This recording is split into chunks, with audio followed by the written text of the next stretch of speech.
Welcome back to another episode. Listen, Alex keeps winning. Denny Hamlin went from first to last on a rookie mistake and somehow ended up back in victory lane. A last lap pass decided the Truck Series race at Nashville. Justin Allgaier had to fend off one of NASCAR's brightest young stars.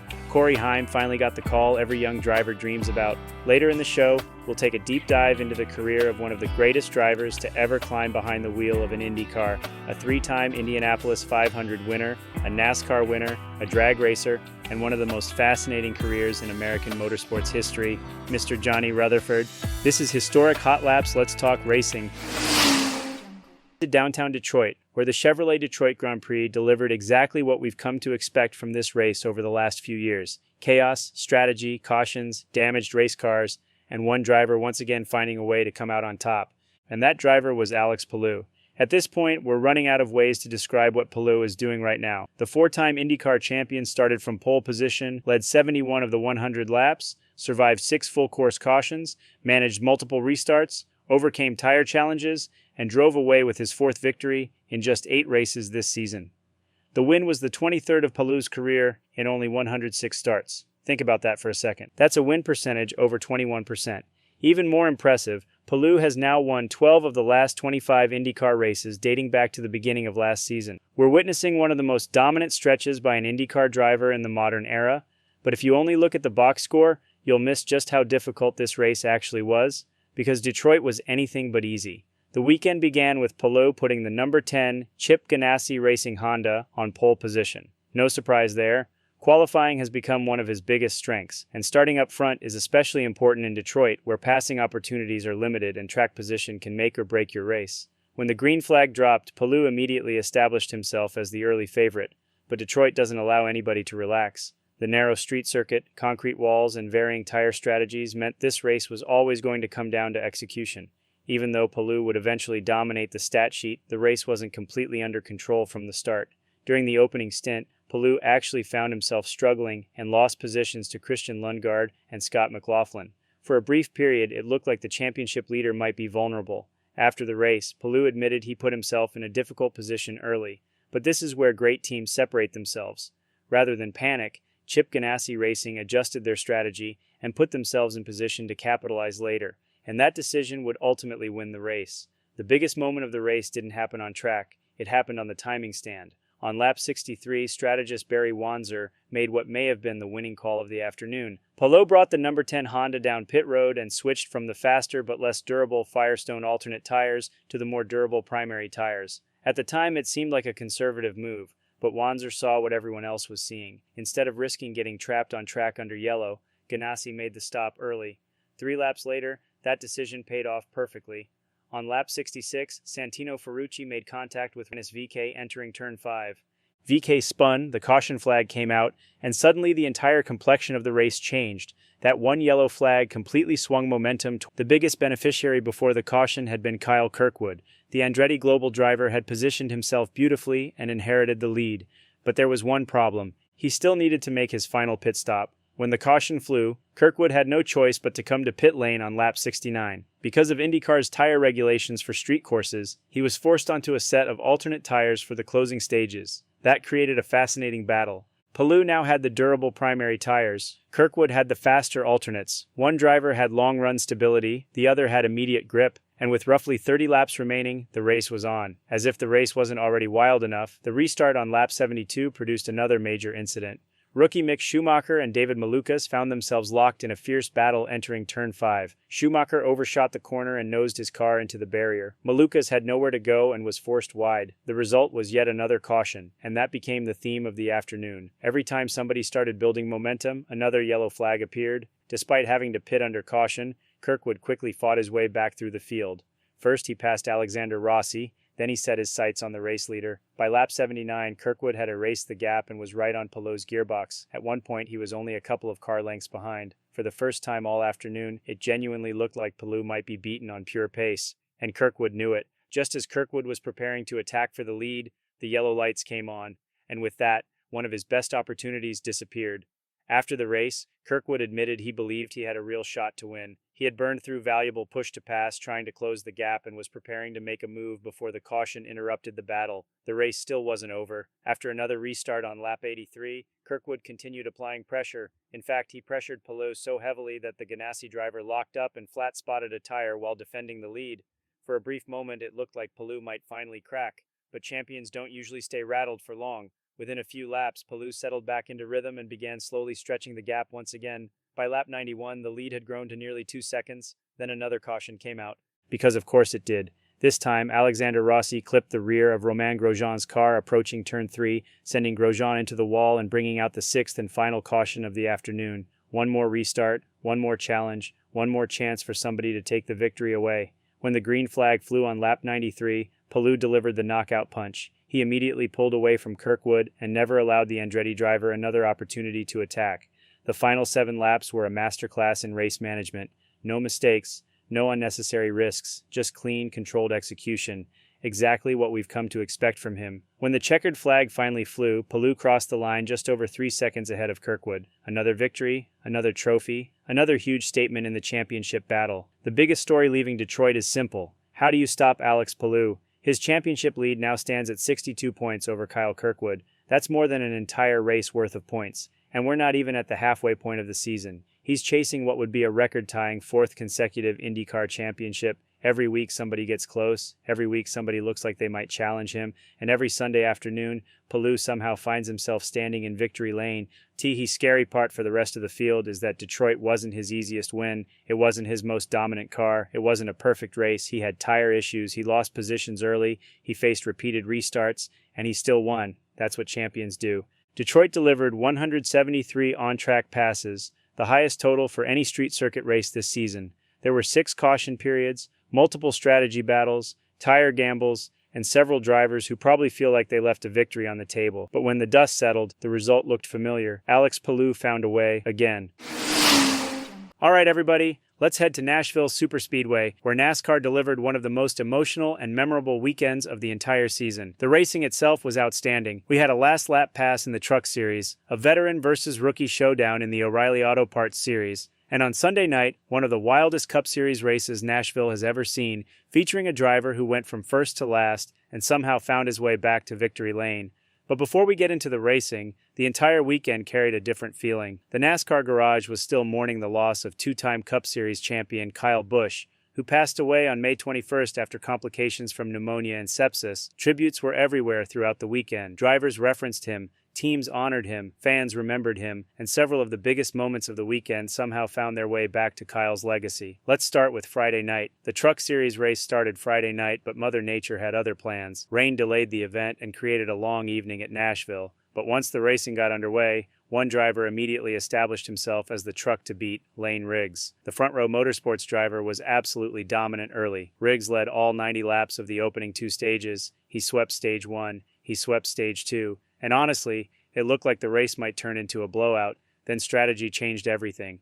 Late cautions and differing pit strategies shuffled the field, and suddenly Riggs found himself restarting from 6th place with just 16 laps remaining. After leading nearly the entire race, he suddenly had a lot of work to do. Meanwhile, Rajah Caruth found himself in position to win, and this wasn't just any opportunity. Caruth was driving the Spire Motorsports truck originally intended for Kyle Busch. The emotional weight of that moment wasn't lost on anyone. As the laps wound down, it looked like Caruth might pull off one of the most meaningful victories of the season. But Riggs wasn't finished. Using fresher tires and getting a huge push from front-row teammate Chandler Smith, Riggs charged through the field. Then came the final lap. Coming off turn 2, Riggs got a run, pulled alongside Caruth, completed the pass, and drove away to victory.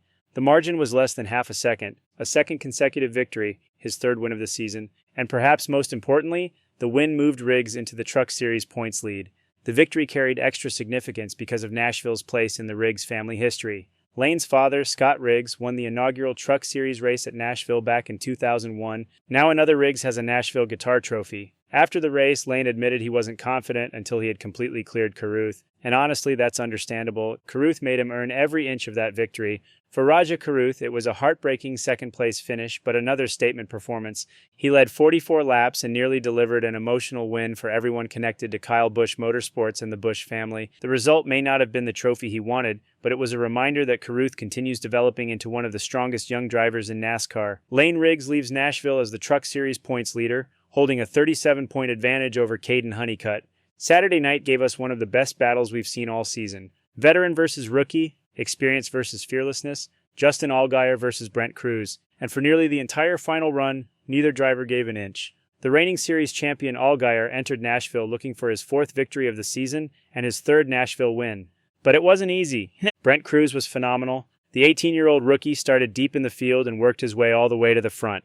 By race's end, he had led 45 laps and found himself battling one of the best drivers in modern series history. What followed was outstanding racing, lap after lap, door to door, side by side, neither driver making contact, neither driver backing down. Eventually, with about 20 laps remaining, Allgaier finally completed the decisive pass and began pulling away. When the checkered flag flew, the veteran had survived, collected his 4th win of the season, the 32nd victory of his career, and another Nashville Guitar Trophy. But the celebration afterward became one of the weekend's most emotional moments.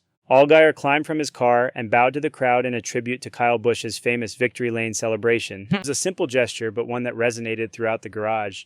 For Brent Crews, the runner-up finish may have felt frustrating in the moment, but racing one of the greatest drivers in series history for the win and nearly beating him is the kind of performance that earns respect throughout the garage. Fun he's ever had without winning. And honestly, that's probably the perfect description. Another major storyline involved Jesse Love. Love led a race-high 87 laps and appeared to have the fastest car for much of the evening. Then a pit road issue completely changed his race. A loose wheel and pit stop problems dropped him out of contention and eventually left him 16th at the finish. It was one of the toughest breaks of the weekend. Meanwhile, Justin Allgaier continues building what is becoming a championship-caliber season, and now we get to Sunday night, the Cracker Barrel 400, a race that may go down as one of the wildest Nashville Cup races ever. The story starts before the first lap was even completed. Denny Hamlin started from pole position and immediately jumped the start. NASCAR penalized him. He was sent to the rear of the field. 38 cars. Hamlin went from first to dead last almost immediately. Normally, that's the kind of mistake that ruins your race. Not this time. Over the next several hours, Hamlin methodically worked his way through the field. And what a race it was. 31 lead changes, 15 different leaders, 11 caution flags, multiple strategy calls, brake failures, and constant action throughout the field. At one point, it looked like Kyle Larson might have the car to beat. He led 56 laps, Hamlin led 57, several other contenders took turns at the front, then came the closing laps. Following a late caution, the race restarted with just 4 laps remaining, and suddenly all 3 Joe Gibbs racing teammates were battling for the win. Denny Hamlin, Christopher Bell, Chase Briscoe, 3 wide, fighting for the victory. The teammates raced aggressively but cleanly. Bell drove deep into turn 1. Briscoe battled on the outside. Hamlin found an opening, and by the final lap, the number 11 Toyota had just enough track position to hold on. When the checkered flag flew, Hamlin beat Bell by just over 1/10 of a second. Briscoe finished 3rd, a complete Joe Gibbs racing podium sweep, and Toyota's first ever Cup Series victory at Nashville Superspeedway. The win was Hamlin's 62nd career Cup Series victory and one of the most impressive drives of the season. Think about it, started first, dropped to last, won the race. That's the kind of performance people remember. One of the biggest stories behind the winner was Shane Van Gisbergen. The Trackhouse racing driver has already proven he can win on road courses. The question has always been his oval development. At Nashville, we may have seen a breakthrough. SVG ran in the top 10 almost all night. He led 12 laps and ultimately brought home a career-best oval finish of 5th. That may not sound like a headline result, but for somebody still learning NASCAR oval racing, it was enormous. One of the recurring themes all night was brake issues. Connor Zilisch suffered a brake rotor failure and slammed the wall during Stage 1. Ross Chastain later suffered a nearly identical problem. AJ's night also ended after what appeared to be another brake-related failure. The issue became one of the biggest talking points leaving Nashville, and is something teams will certainly be studying before returning next season. Stage 1 went to AJ Allgaier after a perfectly timed strategy call. Stage 2 belonged to Daniel Suarez, who once again benefited from a bold strategy move after his Charlotte victory a week earlier.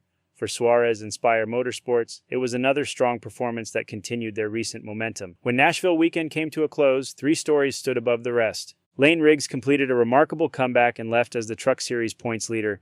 Justin Allgaier survived an incredible challenge from Brent Crews and further strengthened his championship campaign, and Denny Hamlin delivered one of the best drives of the NASCAR season, overcoming an early penalty to beat both of his Joe Gibbs Racing teammates in a dramatic finish. 3 races, 3 Nashville guitars, and one weekend that reminded everyone why Nashville Superspeedway continues to produce some of the most entertaining racing on the NASCAR calendar.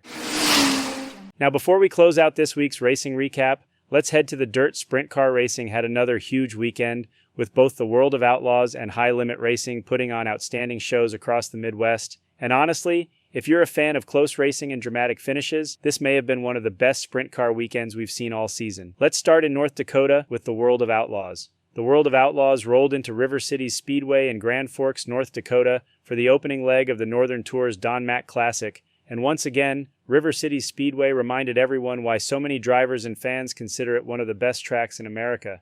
If you've never watched a race from River Cities, it's a quarter-mile bull ring that routinely produces some of the most intense racing you'll find anywhere. The grandstands were packed, the atmosphere was electric, and the racing absolutely delivered. The feature event turned into a 40-lap battle that featured 3 different leaders and a dramatic late-race showdown between 2 of the best sprint car drivers in the world. The early story belonged to rookie Casey Jedrzejek. Starting from the pole, Jedrzejek showed no signs of being intimidated by the stars around him. The young driver led the opening 14 laps and looked poised to score the biggest result of his career. Then a restart on lap 15 changed everything. David Gravel took advantage of the restart and powered his big game motorsports machine into the lead. Once Gravel got out front, it appeared he might be headed toward yet another victory and another extension of his championship lead. But behind him, the Jason Johnson Racing team had other plans. Carson Macedo had steadily worked his way forward through the field. As the laps clicked away, Macedo started reeling in gravel. Lap after lap, corner after corner, the gap disappeared. With just 4 laps remaining, Macedo got the run he needed. Driving the famous Jason Johnson Racing number 41 machine, Macedo dove underneath gravel on the front stretch and completed the pass for the lead. But the race wasn't over, not even close. Gravel immediately fired back. 1 lap later, he threw a slide job entering turns 3 and 4, trying to reclaim the lead. For a moment, it looked like he might pull it off. Instead, Macedo crossed him over perfectly. That crossover move ended up being the winning pass. Once clear, Macedo drove away and secured his second victory in the last 4 World of Outlaws races.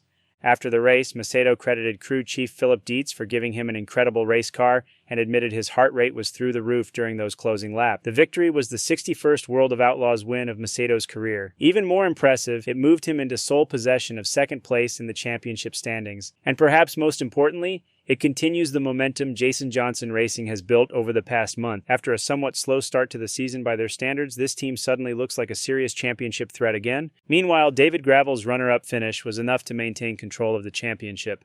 Gravel now holds a 114-point advantage over Macedo as the summer stretch of the season begins. While Gravel remains firmly in control of the standings, the recent surge from Carson Macedo is becoming one of the biggest stories in sprint car racing. Earlier in the season, it looked like Gravel might run away with the championship. Now, not so much. Jason Johnson Racing is finding speed, Macedo is finding confidence, and the battle for the Outlaws Championship may be getting much more interesting than it appeared a few weeks ago. Now let's move over to High Limit Racing, and if there was an award for the biggest turnaround in a 24-hour period, Aaron Reutzel would win it. Just one night earlier, Reutzel's weekend appeared to be heading in the wrong direction. During Friday night's event at Lawrenceburg Speedway, he crashed while battling for position and lost the championship lead. The setback was significant. Championship momentum seemed to be shifting elsewhere. Then Saturday happened. At Butler Motor Speedway in Michigan, Reutzel delivered exactly the response championship contenders are supposed to deliver. He won, and he did it in impressive fashion. The Mace Thomas Classic began with Tanner Thorson taking control of the race. Thorson led the opening 17 laps and looked to have the event firmly in hand. Then disaster struck. Mechanical problems slowed Thorson's machine and ended his bid for victory. That handed the lead to Reutzel on lap 18. From there, he never looked back. Navigating lap traffic effectively and avoiding mistakes, Reutzel steadily built enough of a cushion to secure his 6th high-limit victory of the season. The win marked the 13th high-limit victory of his career and immediately put him back on top of the championship standings. Talk about a response. One night after losing the points lead, he got it right back. That's exactly why championship-caliber drivers are so dangerous. Bad nights don't linger. They answer them immediately. One of the strongest performances of the evening came from Pennsylvania's Brent Marks. Driving the newly redesigned number 19 machine, Marks delivered a season-best second-place finish. Marks has quietly become one of the most consistent drivers in the high-limit pit area, and this result could provide momentum as the summer schedule intensifies. Tyler Courtney completed the podium in third, giving Clausen Marshall Racing another strong finish and securing his second podium appearance of the season. After 16 races, the championship battle remains incredibly close. Aaron Reutzel leaves Butler Motor Speedway back on top of the standings, but the margin is razor thin. Rico Abreu sits only 11 points behind. Giovanni Scelzi is 52 points back. Tanner Thorson remains in contention despite Saturday's mechanical issues, and Tyler Courtney continues to quietly stay within striking distance. With more than 40 races still remaining on the schedule, this championship is far from settled. As we leave the dirt world this week, two drivers stand out above everyone else. Carson Macedo delivered one of the best World of Outlaws victories of the season by defeating David Gravel in a thrilling late-race battle at River City Speedway. And Aaron Reutzel showed exactly why he's a championship contender by bouncing back from adversity and immediately returning to victory lane with high-limit racing. Sprint car racing continues to provide some of the most competitive and exciting racing anywhere in motorsports, and if this weekend was any indication, both championship battles are only going to get more intense as the summer months roll on. For race fans, that's a very good thing. Before we continue with the rest of this week's show, we've got a major piece of NASCAR news to discuss. One of the sport's most highly anticipated promotions is now official. Corey Heim is heading to the NASCAR Cup Series full-time, beginning in the 2027 season. For NASCAR fans, this isn't exactly a surprise, but it is a huge moment. For years, Heim has been considered one of the brightest young talents in stock car racing. Since joining Toyota's development pipeline, he's consistently proven he belongs at the highest level of the sport, and now he's finally getting that opportunity. The 23-year-old Georgia native has put together an impressive resume in a relatively short amount of time. Last season, he captured the NASCAR Craftsman Truck Series championship while setting a series record with 12 victories in a single season.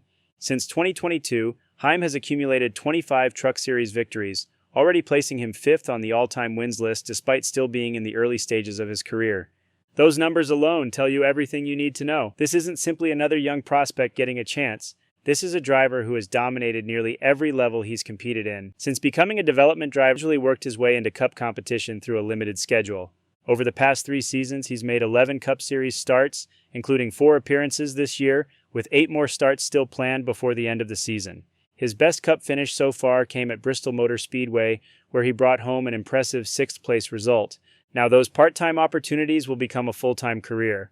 And for Heim, it represents the realization of a lifelong dream. Speaking after the announcement, Heim said joining the Cup Series full-time means everything to him. What's particularly interesting about this story is the relationship between Heim and team co-owner Denny Hamlin. Hamlin has been one of Heim's biggest supporters throughout his development and has repeatedly pushed to get the young driver more Cup experience. In fact, Hamlin went as far as calling Heim a generational talent. That's not a phrase veteran drivers throw around lightly. Hamlin believes Heim has the potential to become one of the future stars of NASCAR's top division, and now he'll get the opportunity to prove it. There's also a pretty cool full-circle aspect to this story. Heim admitted during the announcement that he actually grew up as a Denny Hamlin fan. His family even shared photos of him wearing Hamlin gear at NASCAR races more than a decade ago. Back then, Hamlin didn't even own a race team. Now, years later, Heim is preparing to drive for him at the highest level of stock car racing. Sometimes sports produce stories you simply can't script any better. One challenge Heim will face, however, is adjusting to the demands of a full Cup Series schedule. Running 38 races across an entire season is a completely different challenge than part-time competition. The travel, the preparation, the weekly grind, it's one of the most demanding schedules in motorsports. Still, Heim believes his current schedule has actually helped him prepare. Along with his limited Cup starts, he's been heavily involved in Toyota's testing program and continues competing in trucks and late models to stay sharp behind the wheel. And his future teammates are already excited about what he brings to the organization. Tyler Reddick praised Heim's unique driving style and admitted there are aspects of Heim's approach that even he can learn from. Meanwhile, Bubba Wallace spoke highly of Heim's willingness to ask questions and absorb information throughout the last several seasons. When established Cup veterans are talking about learning from a young driver, that's usually a pretty strong endorsement. Of course, this move also creates another storyline. With Heim stepping into the number 35 Toyota, Riley Herbst's future now becomes one of the biggest unanswered questions in the garage. Herbst has driven the car since the start of the 2025 season, and while no future plans have been announced, many around the sport will be watching closely to see where he lands next. Regardless of what happens, one thing is certain: the next generation of NASCAR stars continues to arrive. And beginning in 2027, Corey Heim will officially get his chance to prove he belongs among them. Before we continue, this is a great time to thank everyone who continues supporting Historic Hot Laps. If you're enjoying the show, Make sure you're subscribed on Spotify, Apple Podcasts, or wherever you get your podcasts. Follow us on social media at Historic Hot Laps on X and Instagram for race weekend updates, breaking motorsports news, and behind-the-scenes content from the podcast. And if you're enjoying what we're building here, one of the best ways to help us grow is by leaving a rating and review. It helps more racing fans discover the show and keeps Historic Hot Laps growing every week. We've still got our featured history segment coming up, where we'll take a deep dive into the legendary career of three-time Indianapolis 500 winner Johnny Rutherford. Welcome into the history segment of this week's episode, and this one is honestly pretty special for us because earlier this month at the Indy 500, we actually got the chance to meet one of the true legends of American motorsports, Johnny Rutherford. And if you're newer to racing, or maybe you know the name but not the full story, Johnny Rutherford's career is basically a bridge between multiple generations of motorsport history. This is a guy who raced against legends from the 1960s, survived some of the most dangerous years in racing history, won the Indianapolis 500 three times, drove in NASCAR, won Daytona qualifying races, became one of the faces of IndyCar during its boom years, and stayed connected to the sport long after retirement. And honestly, what makes Rutherford fascinating isn't just the wins, it's the era he survived. Because Johnny Rutherford raced in a time when motorsports was still unbelievably dangerous. Drivers were getting killed regularly, cars were brutally fast, barely safe, and the people who made it through those years earned a level of respect that's hard to even describe today. So tonight, we're diving deep into the life and career of Lone Star Jr., Johnny Rutherford. Johnny Rutherford was born March 12, 1938 in Coffeyville, Kansas, but he was raised in Texas, and that Texas identity followed him throughout his entire racing career. That's where the nickname Lone Star Jr. came from. And unlike a lot of drivers today who come through highly structured development systems, Rutherford came up the old school way. Local tracks, short tracks, midgets, sprint cars, anything with wheels and horsepower. By the mid-1950s, he was already racing around Texas and the Southwest, building a reputation as an aggressive but talented young driver. One thing that stands out about Rutherford early on was versatility. He wasn't boxed into one style of racing. He drove stock cars, sprint cars, championship dirt cars, and what is now our beloved historic Indy cars. And that adaptability would become one of the defining characteristics of his career. Back then, if you wanted to survive as a racer financially, you drove whatever somebody would pay you to drive, and Rutherford absolutely lived that life. Now, before we get into the big wins and all that, it's important to understand the environment Johnny Rutherford raced in, because this wasn't modern IndyCar. This wasn't modern NASCAR. This was an era where fatalities were horrifyingly common. The late 50s, the 60s, and even into the 70s were some of the deadliest decades in motorsports history. Safety standards were primitive.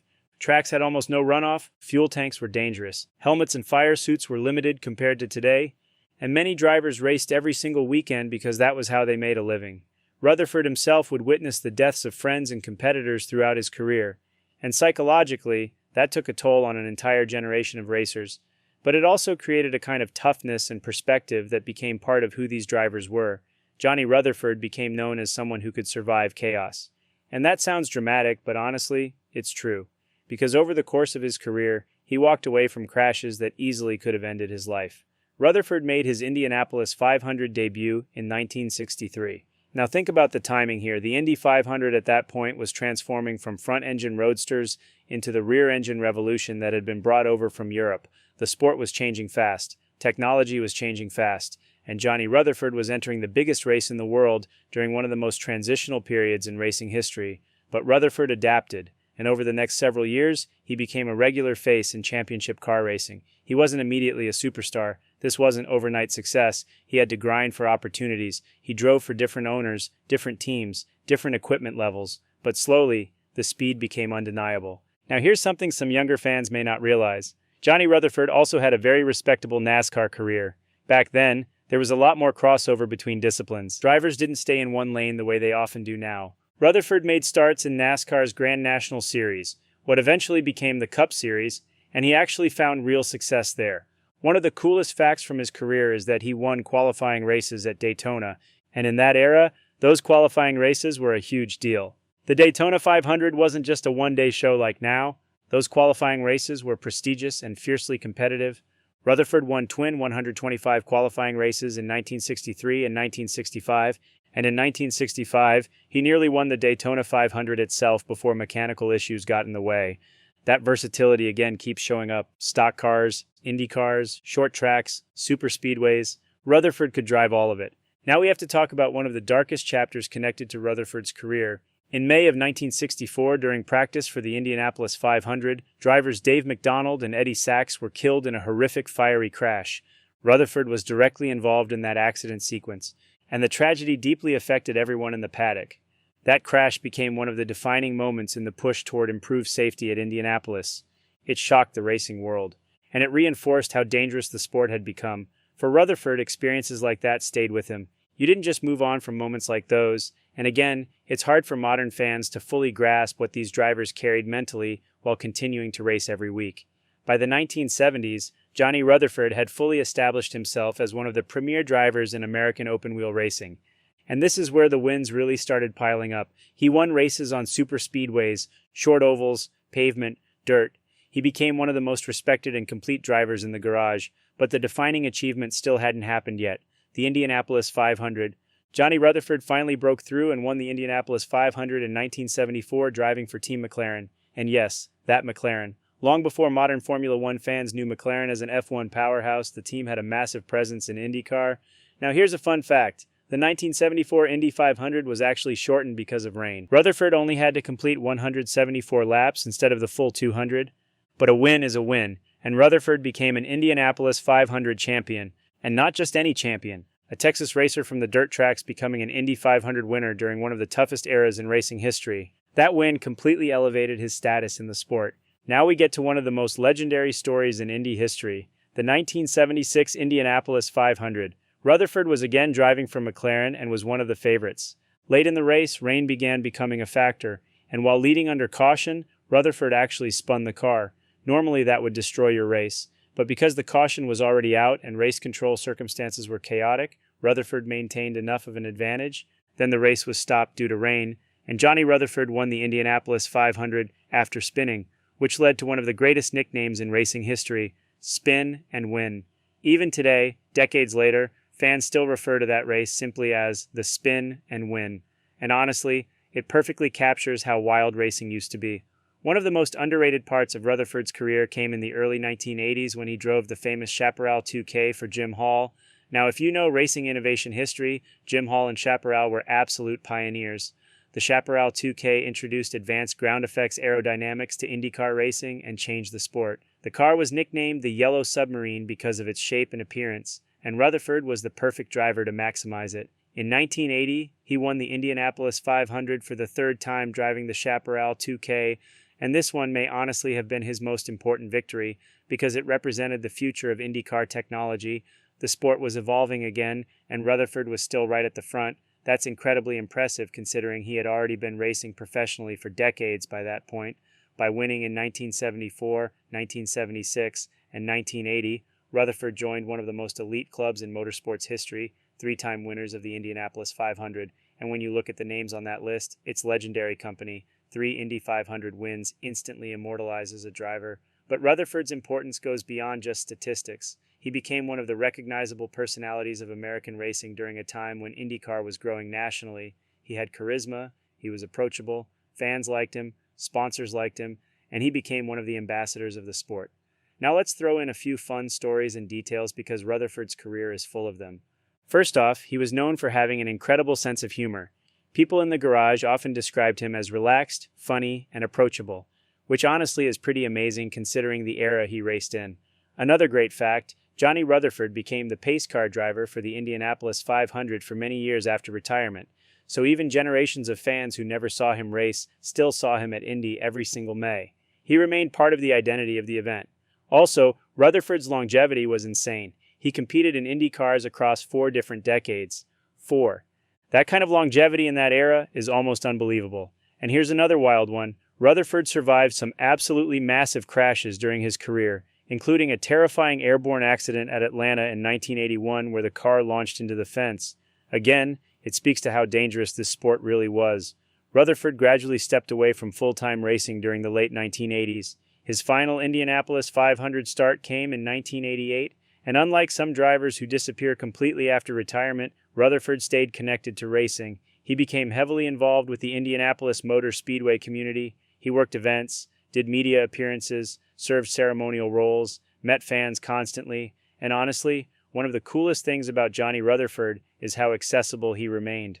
For younger fans meeting him today, there's no ego there. He genuinely enjoys talking racing history, and that's part of why meeting him this year at the Indy 500 felt so special for us. Because you're not just meeting an old driver, you're meeting living motorsports history. This is somebody who raced against AJ Foyt, Mario Andretti, the Unsers, Cale Yarborough, David Pearson. He witnessed multiple eras of racing evolve in real time, and he helped shape them. So what is Johnny Rutherford's legacy? Three-time Indy 500 winner, versatile racer, survivor of racing's deadliest decades, innovator, ambassador, and one of the last remaining direct connections to an era of motorsports that was raw, dangerous, and unbelievably competitive. And honestly, the more you study his career, the more impressive it becomes. Because he didn't dominate with one unbeatable dynasty team for 20 years. He fought through changing technology, changing rules, dangerous equipment, and wildly different forms of racing, and he stayed relevant through all of it. That takes talent, real talent. And honestly, getting the opportunity to meet Johnny Rutherford this year at Indianapolis made this history segment feel necessary, because sometimes in racing, we focus so much on the current headlines that we forget the people who built the foundation of the sport we love today. Johnny Rutherford is absolutely one of those people, a racer's racer, a true Indy legend, and one of the toughest competitors American motorsports has ever produced. So if you enjoyed this history segment, definitely let us know, because there are so many legendary figures from IndyCar, NASCAR, sprint cars, and endurance racing that deserve this kind of deep dive. But for tonight, that's the story of Johnny Rutherford. We appreciate it if you stuck with us to the end, and even if you didn't. Don't forget to like, follow, and subscribe on all the platforms and social channels. We are found at Historic Auto Laps. Until next time, stay safe and thanks for tuning in.